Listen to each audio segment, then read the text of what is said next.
CM Chandrababu ఇచ్చిన మాట ప్రకారం జీవో నెంబర్ 3ను పునరుద్ధరించాలని వైఎస్ఆర్సీపీ నేతలు డిమాండ్ చేశారు. జీవో నెంబర్ 3ను పునరుద్ధరించిన తర్వాతే డీఎస్సీ ఉద్యోగ నియామకాలు చేపట్టాలన్నారు. జీవో నెంబర్ 3ను పునరుద్ధరించకపోవడం వలన గిరిజనులకు తీవ్రమైన అన్యాయం జరుగుతుందన్నారు.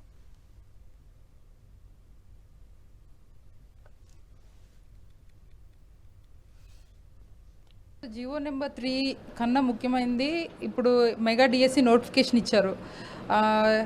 పుట్టినరోజు సందర్భంగా మీకు కానుక ఇస్తానని చెప్పేసి మెగా డిఎస్సిని నోటిఫికేషన్ ఇచ్చారు. అయితే ఈ జీవో నెంబర్ 3 పునరుద్ధరించడానికి టైం పడుతుంది కాబట్టి మొదటిగా ఈ మెగా డిఎస్సి నోటిఫికేషన్ ఏదైతే ఇచ్చారో దాన్ని మళ్ళీ స్టాప్ చేయాలి అని చెప్పేసి మేము డిమాండ్ చేస్తున్నాము. అదేవిధంగా ఇదే సందర్భంగా ఎన్నో హామీలు ఇచ్చారు. ఎలక్షన్ టైంలోని సూపర్ 6 అని కూడా హామీ ఇచ్చారు.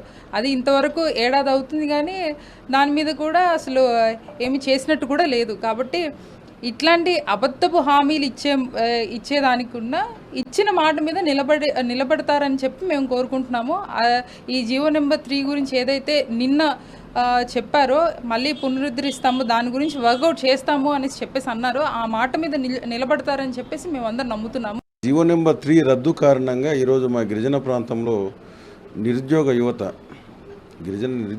అంతా కూడా డిఎస్సికి ప్రిపేర్ అయ్యి ఉద్యోగాల నిమిత్తం చాలామంది ప్రిపేర్ అయ్యి వెయిట్ చేస్తున్నారు, ఎప్పుడు ఉద్యోగాలు తీస్తారని చెప్పేసి. ఇక్కడ గిరిజన ప్రాంతంలో ఉన్నటువంటి మా గిరిజనులకి మంచి జరగాలంటే మీరు ఏం చేయాలి?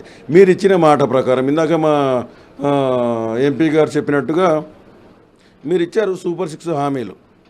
సూపర్ 6లు ఇచ్చిన తర్వాత మీరు ఏం చేశారు? అంతా కూడా గాల్లోకి వదిలేశారు.